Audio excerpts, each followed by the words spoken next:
Hey, what is going on, Los Angeles? Welcome to the Rams Skinny here on the LAFB Network. We are Los Angeles Sports. Thank you, as always, for making us a part of your day. This is post Super Bowl. Season is officially over. We are officially in free agency and draft season.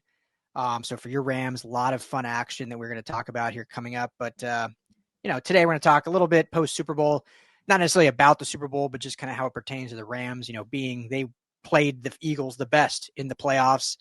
What the Super Bowl kind of signified in terms of roster construction and team building. And then obviously we got to talk about Matthew Stafford a little bit. Obviously been in the news quite a bit, and his wife, as always, in the news, stirring up some stuff.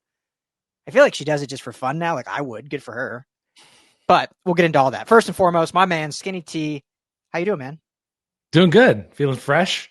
It's a whole new year. This is, there's the new year, there's the Chinese New Year. This is like the football new year. Yeah. We're on to new things. We're moving forward. 2024 is long in the rear view. It's fresh and new. That's right. Well, I think that didn't the Chinese New Year just happen? Like last weekend or something? Quite possibly. I don't know.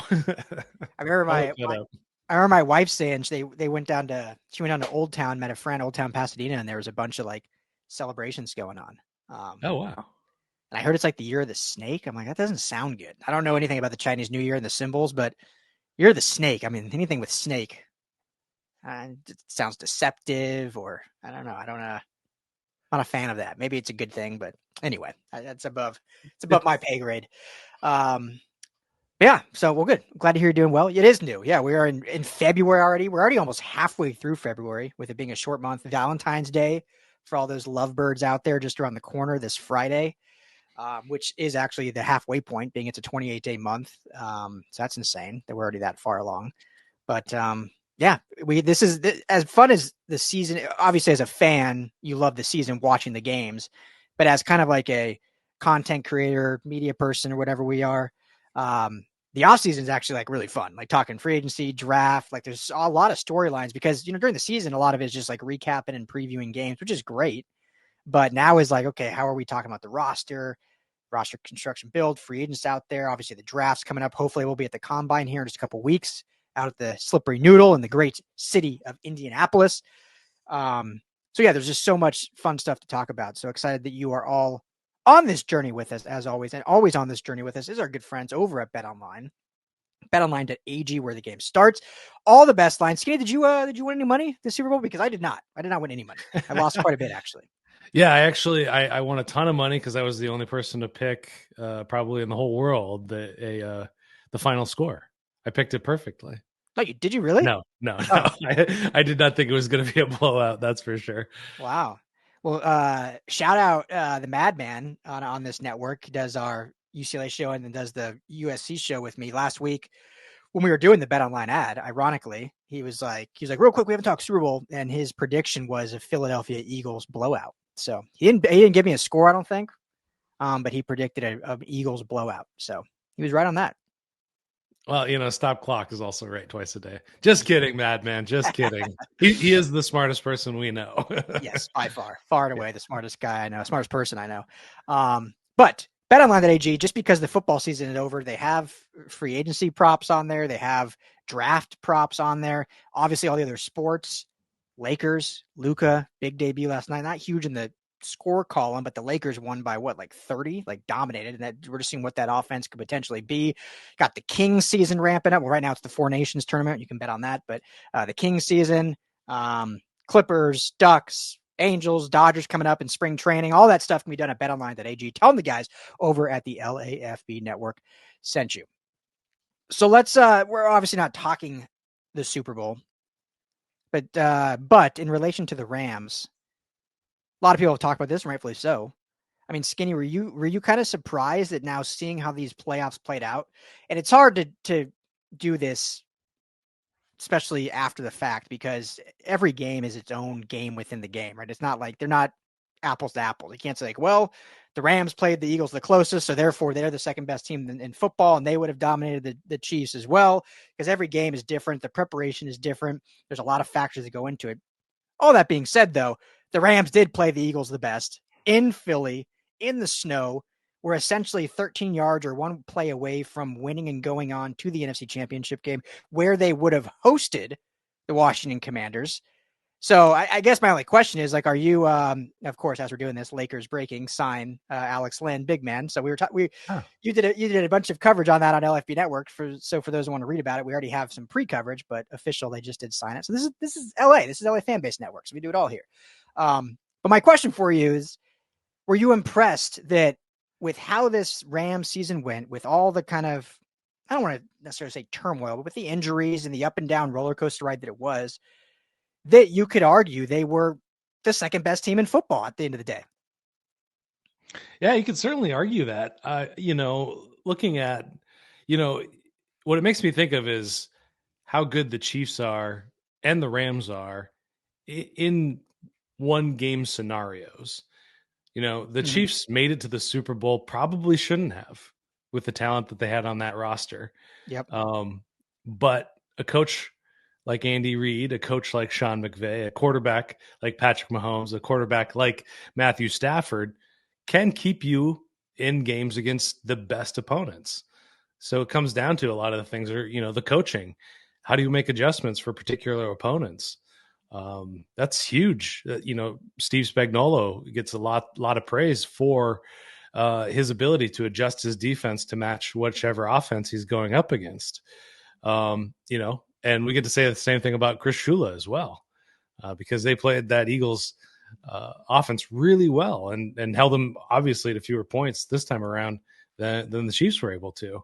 And this is with, the incredibly young defense. So, it's the team's going to look a lot different heading into this year. So being the second best team in last season, I don't know what that means at this point. And we'll talk about Stafford a bit, but talking about the offseason, this is when you have to improve to put yourself back in that position, with all the free agents and open positions now. It's a whole other season now. I don't want to bring it back down to a negative place, but between that's ultimately what I'm trying to say is the two things you have to have in this sport are a great coach and a great quarterback. Mm-hmm. Yeah. And well, it's a good segue because it brings us to kind of the offseason, kind of where the conversation's been. And a lot of people have kind of said this, we've seen on social, but like, it's interesting. And I don't think we disagree with the Cooper Cup as much as it sucks and it pains us as fans, but it is interesting to see, okay, this team was one play away from getting to the NFC Championship game where, anything can happen. Washington was a hot team also. So I think a lot of people are automatically saying they would have beat them. Like, we don't know that. Yeah. But one play away from the second to from the semifinals. And yet here we are saying this team could look completely different. And like, why not just kind of try everything you can to run it back exactly like it was?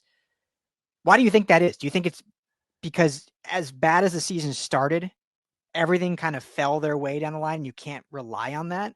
Or do you think it's just that they felt that perhaps as much as we all, and we're talking now specifically Cooper Kupp, and then we'll get to Matthew Stafford, as much as we love Kupp, I mean, outside of his presence in the locker room and practice and his just smarts and cerebral in kind of the on-field coach, he wasn't really a factor. Oh, that sounds so mean to say, but wasn't really a factor in that run down the stretch. They're saying like, well, we can save $30 million and get someone that maybe can have a bigger impact. We're going to do that. Like, I don't know.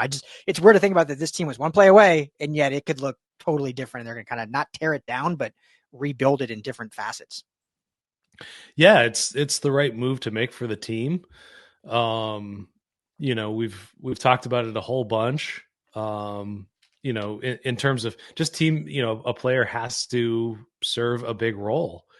We've also talked about how expensive this offense was. Most expensive offense in the entire league. It did not look like that. Yep. And to the phrase run it back, how many teams have been able to run it back and have a successful season the following season? Well, you look back at the Rams when they attempted to run it back from 2021 to 2022, didn't work out very well. So you shouldn't be looking to run it back. You should be looking to improve. Does improvement look like getting rid of Cooper Kupp in this case, in this year? Yeah. unfortunately, that's the case. I mean, uh, the entire Rams offense had fewer explosive 50-yard plays than Saquon Barkley did in the season. Yeah. Uh, Saquon Barkley alone did that. So they need, and they know it, and that's what they're gonna be seeking out, is ways to make this offense more explosive. Kyron Williams, the hot explosive back, he's great at picking up 4 or 5 yard chunks, turning 5 yard gains into 8 yard gains, but not that world beater. Also, Puka Nacua, in a similar way, he isn't necessarily that field stretching kind of wide receiver like a Jamar Chase or Justin Jefferson. You throw those guys out, Nico Collins even. That he's not that kind of receiver. Those are kind of more explosive type players, and that's what they're going to be seeking out, and that's what they're making room for, getting rid of Cup. Yeah. Yeah, exactly. And that's why we don't need to belabor this point because we've said it a lot, but that's the reasoning, I think, behind the move and why it does, as much as painful as it is, why it does make sense. And when you look at, well, run it back, like, why not just, you were this close, why not keep the same guys? And think about the teams that have run it back. Like, it's usually with, and this is what we'll get to Matthew Stafford, but it's usually with the coach and the quarterback and, one or two key defensive players. You obviously got to have a key offensive lineman, but then you make changes elsewhere. I mean, look at the Chiefs, right? They traded Tyreek Hill in his prime. Like, they were coming off a Super Bowl win, traded Tyreek Hill, and guess what? They ended up winning 2 more after getting rid of him. And 2 in a row in that sense. You look at teams like the Patriots back in the day in their run, like Wes Welker was in his prime. They let Wes Welker go. We can think all down the line of that happening at certain positions. And as long as you have the coach and the quarterback and a few key at different spots, it can't just be those two. But you look at kind of your weaknesses and where you improve. And I think for the Rams, it was kind of the passing game and the offensive line. Those were kind of the weaknesses that need to be addressed. And it's unfortunate the offensive line is what they spent the most money in. But if they can get it right this offseason, then they have a team built similarly to what, obviously it's a younger, maybe less in terms of premier namesake, but built similarly in what the Eagles had, right? They a dominant pass rush. We know how the Rams good. They're not on the Eagles level yet, but these are first and second year players that are keep getting better. And then if they can improve the offensive line, then you have that with a very good quarterback in Stafford. Even at his age, he can still be very good, and certainly on, different in Jalen Hurts in terms of athletic ability and ability to, rush for 70 yards or whatever, like Jalen Hurts did in the Super Bowl. But they would have that kind of trench play with solid quarterback play, and obviously the great coach that is Sean McVay. So that seems to be what they need to go after. And whether that's keeping Alaric Jackson or what, we'll have another conversation about the offensive line and free agency. So speaking of Stafford, we can kind of pivot to that, because that's been ever since it came out, he was coming back. And then like the chatter got a little louder of like, well, wait a minute. Will they actually trade him? Like Kelly Stafford on her podcast basically comes out reading between the tea leaves and says like, we want to win. We're not going to be part of a rebuild but we're also not going to do anything to hurt the team.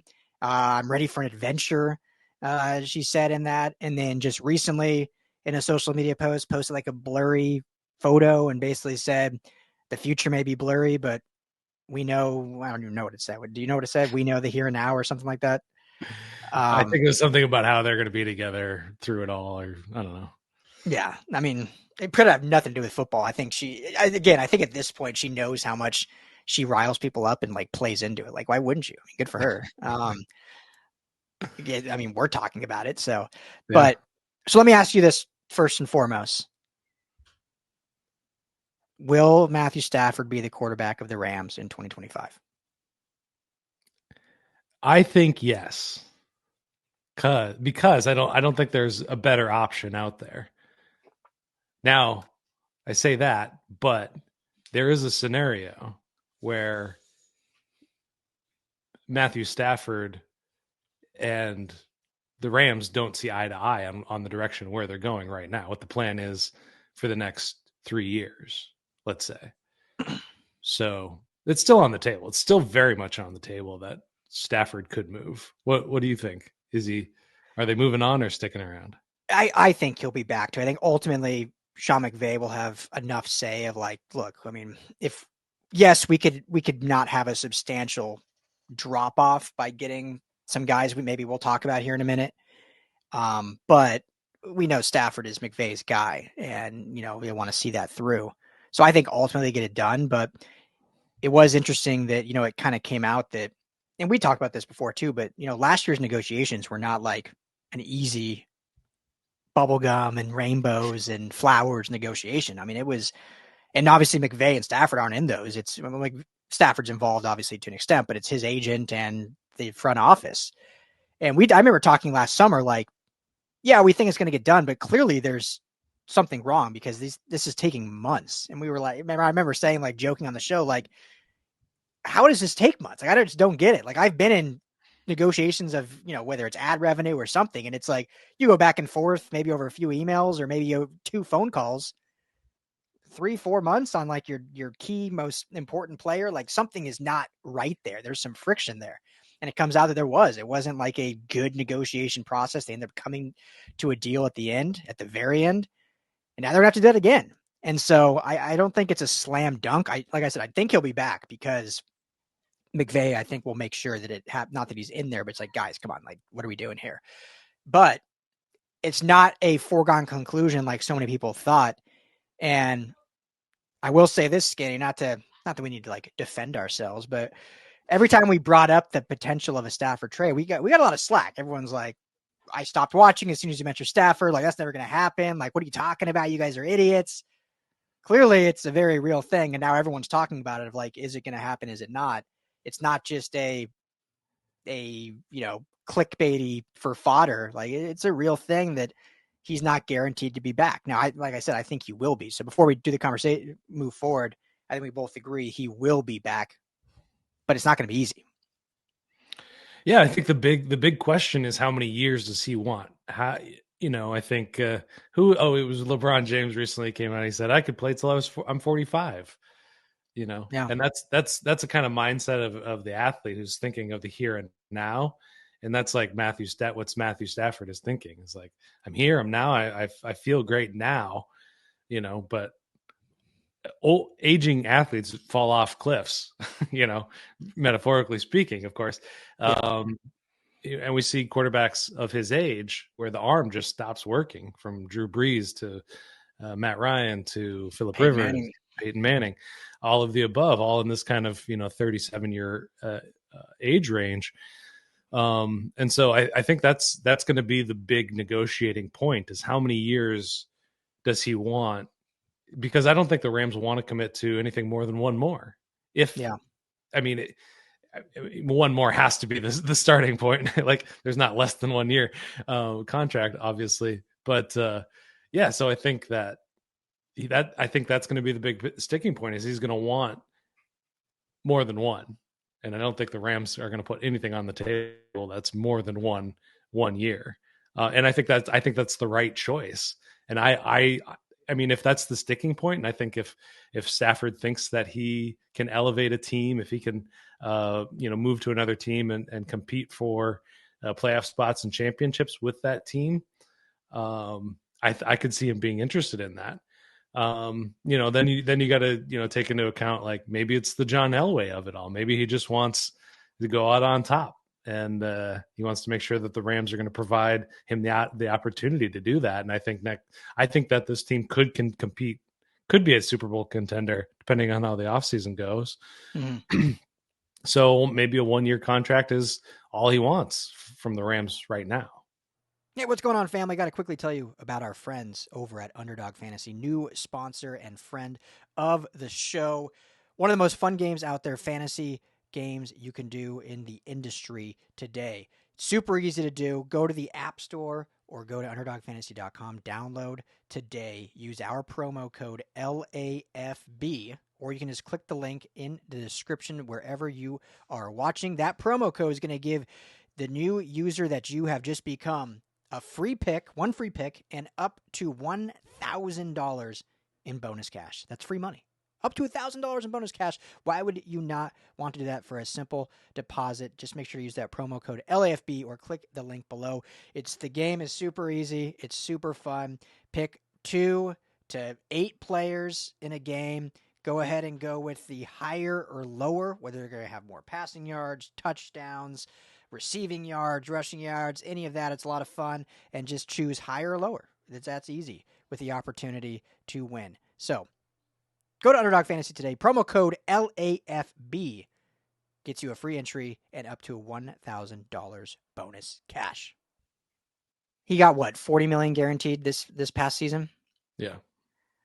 I mean, if they can even do, because I'm sure he wants some sort of backstop to where next year there's something that if he wants to keep playing, he's not just like a free. I mean, maybe he wants to be a free. I doubt it, but he probably wants some guarantee of another year, something. And so, like, I would not be shocked at all if they were able to come up with like a 2-year, $90 million deal, but it's like 40 guaranteed. So essentially 40 guaranteed for this year. Next year is under contract, but it's not guaranteed. So they can decide to just move on and it doesn't hurt either side.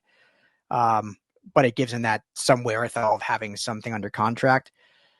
Cause yeah, I agree. I think it does come down to, if he comes to them and says, hey, 1 year, 45 million, I think they wouldn't even blink twice. I would think they're probably like, okay, yeah, let's make that happen. Anything over 45, I think then you're pushing that seems to me, that seems to be the top the Rams would be willing to go, considering they only paid him 40 this year and he's gotten older now. So maybe 40 is even the top line of where. So it's going to be a really interesting, and I think it does come down to exactly what you said, how long he wants to play, how long that contract he needs for some security, whether he thinks there's a level of pay, which obviously every player does, but if he's willing to go below that at all, or if he wants to just say, okay, if you won't give me that, some other team will. I think where he maybe has less of a bargaining chip is what contender out there is better than the situation he's in. Like the only one I can think of off the top of my head is maybe the Vikings, and even the Vikings, they would only give him a 1-year deal because they're love JJ McCarthy. All indications are they cannot wait for it to be his team. The only reason they would even think about Stafford is if McCarthy's not ready to start the season, so they'll give Stafford a 1-year deal. But like, why would you go to the Vikings on a 1-year deal and not stay with the Rams on a 1-year deal? But I can't think of any other contender that is like a Stafford away from being better than the Rams. They could be maybe a playoff team by adding a Stafford, but who would be better than the Rams? So to me, it comes down to like, unless the Rams just like do not want him, or they're only willing to give him like 27 million, and he's like, whoa, that is like egregiously low, then there's no way this doesn't get done, because him at his age in his career, there's not a Tampa Bay out there, right? There's not a Tampa that's a Tom Brady and a Gronk away from being the best in the NFC. I mean, you remember the year before Brady went there, I can't remember if they made the playoffs or missed it by 1 game. But they had, like, think of that team they had all that talent, all those weapons. Even that year, Jameis Winston threw for like 5,300 yards. He just happened to throw 30 interceptions. So all they needed was a quarterback that wasn't going to turn it over, and they were automatically a contender. Like, I just don't see at the top of my head a team that's that, where Stafford would be like, okay, well, I'll just go there. Like, he'd be downgrading. Certainly. It's not the Jets, right? Yeah, I mean, the only team that comes to mind, and this is like fringe even, is the Steelers. I think that with that defense, with a couple pieces on offense, they could definitely be in the talk for a contender, especially if they had a actual quarterback at the helm of it all. But yeah, I think you're absolutely right. I think that the partnership between these two is perfectly set up for one more year to see what they can squeeze out of it all. And I'm not entirely confident that he's going to last all the way through another season, especially if they don't vastly improve their offensive line. He got hit a lot, cracked a couple of ribs late in the season. He's been kind of banged up over the last 3 seasons, I would say. So, other than that, though, I mean, you got to believe in this team just with McVay kind of in his corner, that they can make a run at this. And if they choose anything else, any other option, they're going into bridge quarterback territory. They're going into rebuild the offense territory, which they might try to do this on the fly rebuild, I think, we're looking at Higbee, we're looking at Jonah Jackson, we're looking at Rob Havenstein. Obviously, we know what's going on with Cup. Demarcus Robinson's a free agent. Tutu Atwell's a free agent. There's a lot of moving pieces on the offense. Yeah, a ton. And that's what makes this free agency really, really fascinating, because, last year they really doubled down on the offense in free agency with some of those guys you mentioned. And now it feels like they might have to do it again because I think the defense, like, yeah, you need to add some more pieces, but the defense is kind of set. Like we talked about linebacker, obviously a few episodes ago, that's the big key on defense. Obviously you can add like a cornerback, if you want to get a premier cornerback or even just some more depth there. D-line is set. Safety's got some good youth pieces there. So it's really just linebacker on defense. So your focus is going to be offense again. And unfortunately, it's probably going to be the offensive line again, plus a receiver, which is so funny considering they're trading Kump. But again, we're talking like cap hits and age and all this. So I'm also curious if Stafford in those conversations will be like, well, it's always awkward that like how much power a player has, but I'm curious if he'll be in those rooms like, well, what's kind of the plan for the offense? Like, does he feel comfortable with the direction? And you got to think with McVay as your coach, like, yeah, he should feel comfortable with whatever the direction is, but there's probably going to be some potentially conversations, not where he necessarily has the say on who they get or re-sign, but at least is given kind of that blueprint of like, okay, if I do take a pay cut, like, show me what's around me to make it worth it. Where is my money going? Like if I'm taking a pay cut, where's that allocated to? And I'm just curious if they'll have a conversation. I don't know. I think some teams do that. I don't know if the Rams have ever done that. They're very just like, they love all the players you can will, but they seem to just be like, do what they're going to do. Just it's business and we're just doing it. But with your future potential Hall of Fame quarterback that, is a year or two away from retiring anyway, that might be a conversation worth having. Yeah. And Les Snead is always thinking, he thinks in bets. And when you kind of play that out, what are they betting on Stafford this year? They're betting that he's going to kind of maintain his level of play that he put forth in 2024. They're going to bet that they're going to find some pieces to put around him. But the bet goes the other direction too.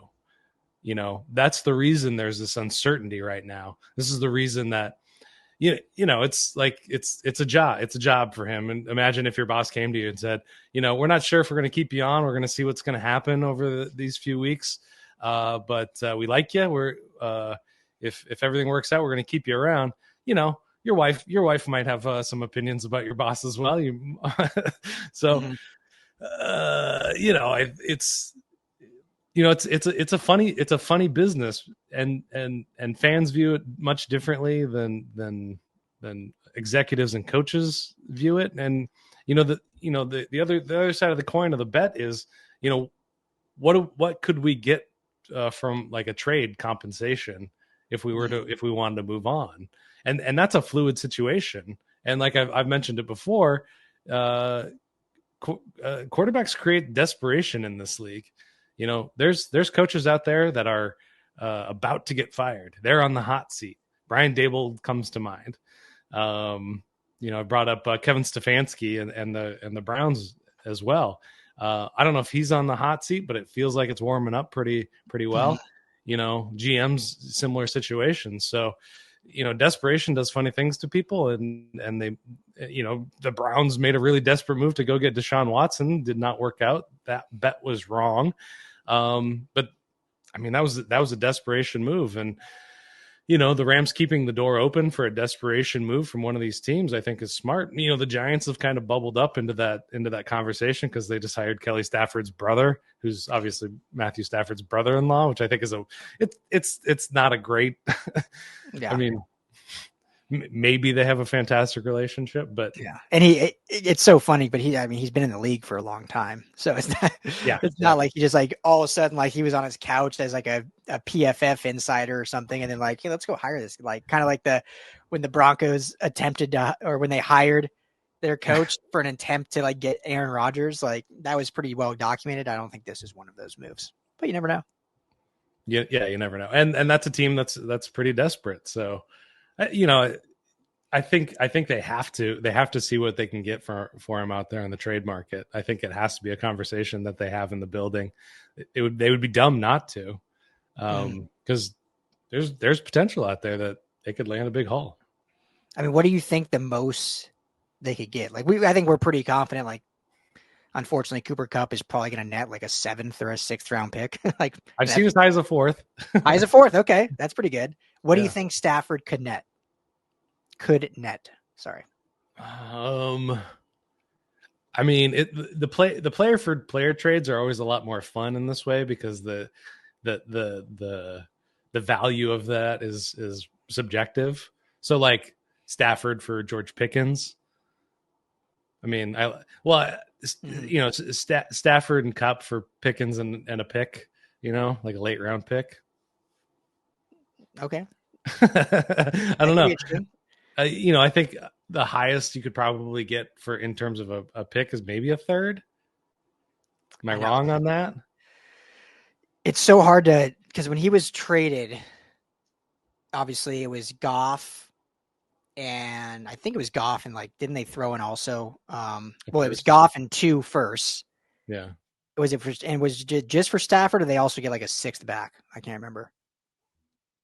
I don't know, but the late round pick doesn't matter if there was one. It was Goff and 2 firsts. So a franchise quarterback who was at a big contract at the time, and 2 first round picks for Stafford.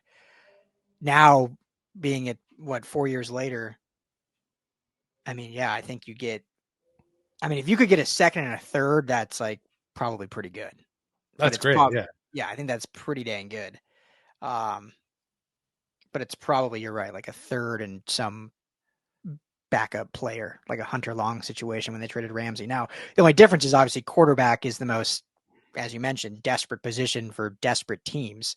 Whereas, a Jalen Ramsey, as great as he is, or some of these other guys like Von Miller, as great as he is, like, it's just different. It just is. The market is, as soon as they have a contract and they're older, it's just, you're not going to get much value. A quarterback is the one can you think of a veteran quarterback that has been traded? Like, I can't, all of them usually hit free agency. Like Brady hit free agency, Kirk Cousins. I'm trying to think of if any of them have actually been traded late stage in their career. I mean, you can go all the way back to Joe Montana, but even he, I think, was a free agent when he signed with the Chiefs, right? Yeah. Yeah. It doesn't happen very often just because why would a team move on from a good quarterback especially when you're in the divisional round of the playoffs, 1 play away. Right. But it's the weirdness that happens that makes these, look at the Luka Doncic trade. The Mavs were so desperate to move on from this guy that they got Anthony Davis.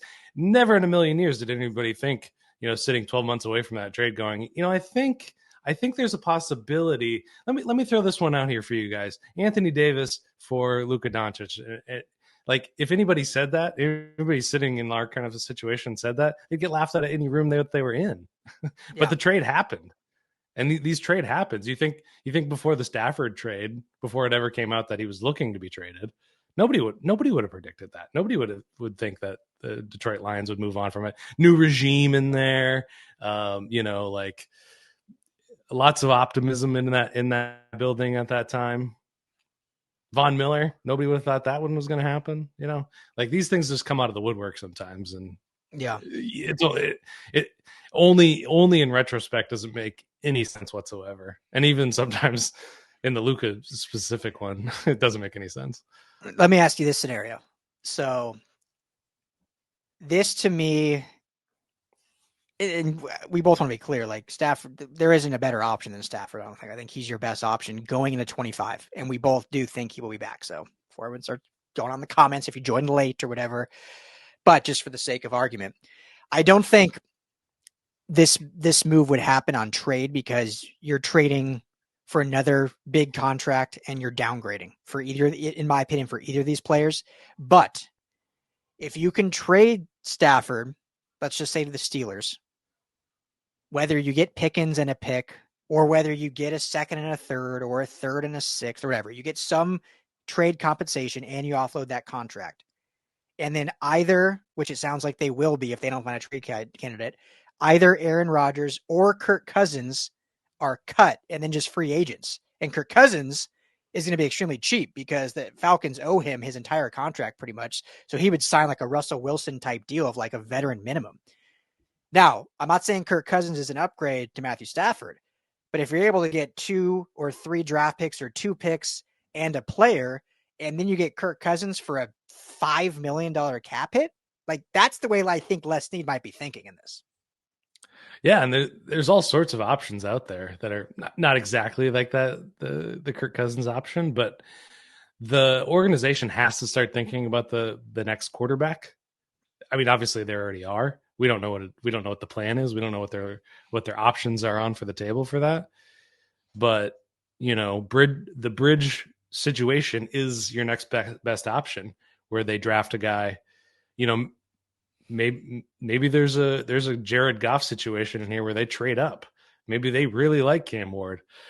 Maybe they really like Shadur. I don't know. Yeah, Jackson Dart, baby. Jackson Dart, 26. There we go. I think he's there at 26. Take him at 26. How terrible would that be for if they trade Stafford for everything I said, they sign Kirk Cousins, and they draft a first-round quarterback again? Kirk Cousins would be like, what? Back-to-back years? But he has to know at this point in his career that's coming. Like he's just taking a paycheck at this point and going for a championship. He's got to know. He's like, I feel like we should be over the era where quarterbacks get butthurt when somebody's drafted. I think we should be over that, but yeah. I don't know. It's the only position where they get butthurt, right? Like the other positions are always you're drafting a premier player if you're a receiver and you take a receiver in the first round, like, yeah, that's your competition, but you can't get butthurt over it. Yeah. Especially anyway. Yeah. I mean, I get it because the quarterback's only one position, whereas the other ones have multiple, but still. So yeah, I mean, that'll be really interesting if it ends up going down that road, down that path. I lost my train. I was going to ask you something else about that. Okay. What did you think of this? And we'll end with this. The report from Schrager of him basically saying like, if things were to happen, I'm paraphrasing or kind of like ad-libbing. If things were to transpire quickly, because he was saying this is during on Radio Row, basically saying that they're not like shopping him quickly right now. But if things like divulge or things go poorly in negotiation, they end up moving him. He basically said they would look internally first and are really bullish on Jimmy Garoppolo as like your bridge guy. I know that pains you, but do you believe that? I mean, do you think they would really go into 2025 with Jimmy G as a starting Q? I mean, he had a good game in week 18. Yeah. I mean, there are so many intriguing options in the free agent market. None better than Stafford. Got to caveat that.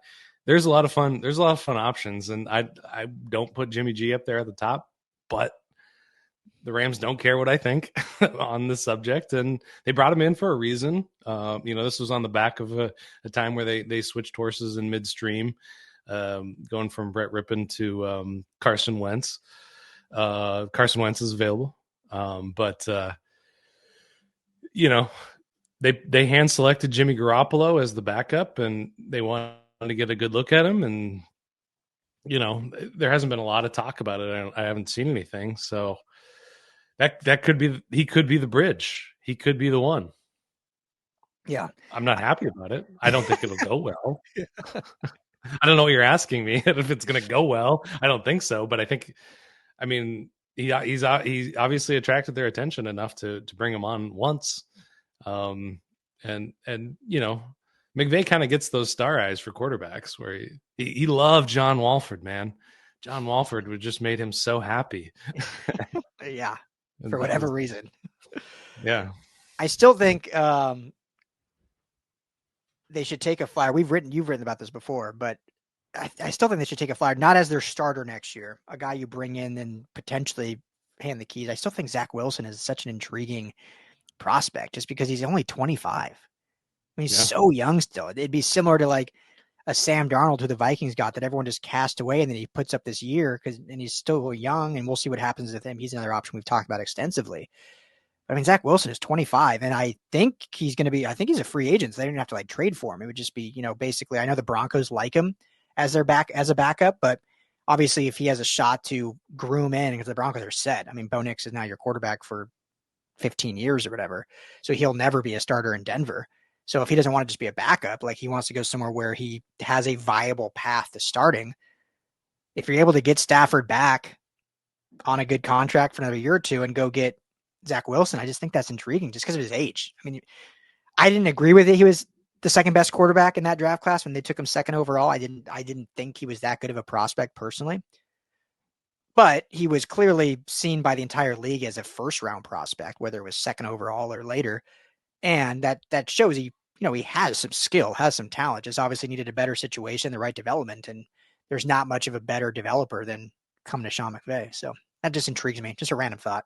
He's had a few good games, maybe as many as Jimmy Garoppolo's had. No, I'm just kidding. But Jimmy Garoppolo was a viable starter. He won some games with the 49ers. That's all I'll say about that. Other names on this free agent list. I mean, I'm kind of excited about Daniel Jones, who's not quite 28 yet. Yeah. He put together a couple of good games. Carson Wentz, I already mentioned, is going to be a free agent as well. Mac Jones. Can I interest you in a Mac Jones? He had a good season. He had one good season. Okay. Yeah, you can interest me, but yeah, that's probably the extent of it. But there's Trey Lance out there just waiting for the experiment to work out somehow. But God, he's still only like, what is he, 23, 24? 24. He's 24 right now. Crazy. Yeah, almost 25. But yeah, I think, Daniel Jones, there's a Sam Darnold option, obviously there. Robert Mays on the Athletic Football Show, he talked about the Vikings franchise tag Darnold and then trade Stafford for Darnold. What's the franchise tag rate? Isn't it like 48 or no? Maybe it's not that high. Let's see. First year QB franchise tag. If I can spell here. It is 38,301,000. Well, then, I mean, if once you get him in the building, you can restructure that deal into a longer contract. Yeah. So, yeah, exactly. The Vikings would do it just so they get something for him, which is, if there's a market, they'll get something, even if it's like a 7th round pick, I guess. That's something than just letting him walk away. So that's why they're thinking that. Yeah. I mean, would you be? It's just such a weird. I don't know. I'm not a big Darnold believer. I think he had a good season. I think he's a good quarterback. I don't think he's Stafford level. I agree. I totally agree. Which is why I probably wouldn't do, like, my thing was always the idea of Stafford, or the idea of Darnold coming to LA was it was going to be a much cheaper, younger option. We know, as great as Stafford is, as much as we love him, I mean, this is probably the last year no matter what. I find it very hard to believe even 2 years. And so if you can get a younger, cheaper option that's not a huge drop off, even if he's not your future, but he gives you a 2-3 year window while you actually find your future. Because like we've said many times, the one thing this front office probably messed up was having a succession plan at quarterback, because they have none. And that's why we're having this conversation now going into this year with so much uncertainty. So my thing was always like, if you can get Darnold, either a midseason trade where you're getting him for essentially whatever your asset you give away, but you're getting him for free because the Vikings have probably paid most of his salary already. Or if he's a free agent, and then you can decide what that market dictates, which I believe it's going to be in that 27-year mark. Now, if they tag him and then they have to give up an asset, and again, you said it great, like they will have the ability to negotiate, but who's to say he'll take that? He might be like, no, I'm 38 million. Like, I want at least 38 million. And then it's like, the franchise is just a 1-year deal. I think he would bite for a bigger, longer. I think he would. I guess I'm playing devil's advocate. I think he would. Yeah. But the thought is, like, if he wouldn't, like, why would you give Darnold 38 million and not give Stafford 42 million? Yeah. Like the idea was, if you're giving Stafford 42, 43, 44, you can get Darnold for 25 That's a huge savings and not a huge drop off based on what we saw this year, because everyone now is talking Darnold his last few games. Well, look what we just saw in the Super Bowl with Pat Mahomes. Like, when your offensive line stinks, no quarterback is good. The greatest quarterback since Brady looked like horrible at the Super Bowl. I'm not saying Darnold is that level, but obviously down the stretch when he lost Darisaw, when they played some good pass rushing defenses, he's a different quarterback. Yeah. Well, So that would be the big bet. I mean, the Darnold play would be, get him into the building, offer him a 4-year contract, and then you have at least have a plan in place for a few years. Versus with Stafford, you're going in all in for 1 year to see if we can get it done, and there's no guarantees.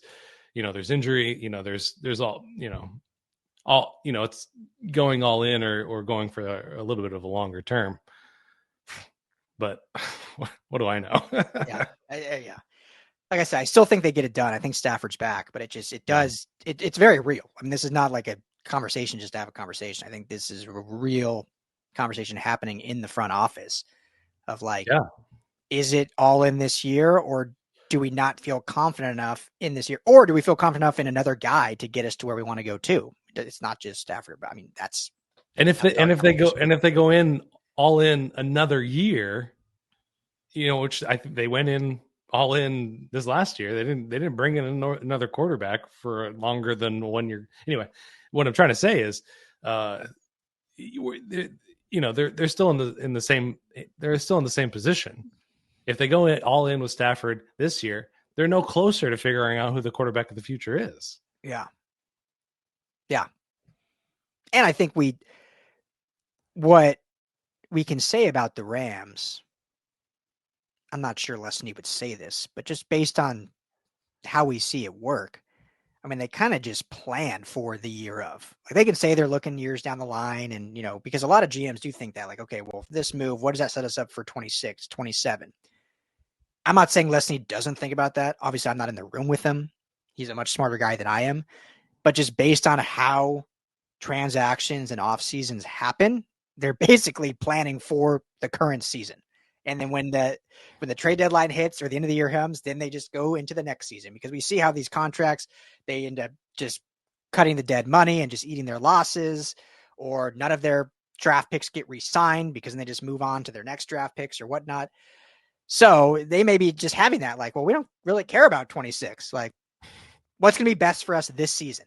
And if it's Stafford, we don't care about 26 or the succession plan. We care about 25 and how we win in 25, which probably some fans really appreciate. But it's because, fortunately, the Rams haven't had a QB purgatory for almost a decade now, since drafting Goff in 2016. And it's a different organization, obviously. But you remember those decade before 2016, it's a lot of dire quarterback play. And think of how the good players still on those teams. And think about the running backs, the Steven Jacksons of the world, these good players. And the Rams were just not good because they had horrible quarterback play. Like, you do not want to be in QB purgatory. I get the goal every year is to win the Super Bowl, and you do whatever you can that year to win the Super Bowl. But there has to be some thought process in the back of your mind of, how do we not end up in quarterback purgatory? The Broncos, since Peyton Manning, the second longest team, except for the Jets, to not make the playoffs. They almost went a decade not making the playoffs since winning the Super Bowl, because they ended up in quarterback purgatory. Like, you just cannot let that happen. Yeah, 100%. And I think the conversation inside of the building also has to do with McVay's longevity, which we don't have time to talk about today. Yeah, but that's also, has Les Snead gotten a commitment, a longer term commitment from McVay? Does he have that in the back of his mind, or is Sean still kind of keeping it fluid and loose? Yeah, I mean, he was in New Orleans repping the ring on the set of Fox. He loves being on TV. He was hanging out with Rob McElhenney. Yeah, it's great. Like, he's on his private jet out there. I'm like, what a guy. Only McVay. Well, not only McVay, a lot of NFL coaches, like Sean Payton's out. I mean, I know he lived in New Orleans forever, but it's so funny seeing these coaches not on the sidelines when they're just enjoying their lives. Like Bill Belichick for his year off. It's like, it actually looks like kind of like a fun guy. He's out there just living loose. Meeting 24-year-old women. It's, yeah, crazy. So, well, anyway, we'll end with that. A lot of free agency talk. And we'll be back in just a couple days with even more. Maybe we'll get back to one of our positional talks, which was the plan. But then when all this stuff happens and want to get to it. So let us know your guys' thoughts. Comment below if you're on YouTube. Rams LAFB is a YouTube channel. If you have not checked us out yet, please hit that like and subscribe button. It helps us out a ton. If you're on audio platform, Apple, Spotify, you can just search Rams Skinny. You can subscribe there, or everything can be found on our website, lafbnetwork.com. For Skinny T, I am Ryan Dyrud. Big thanks to BetOnline. Big thanks to Underdog Fantasy. We'll talk to you all in a couple days.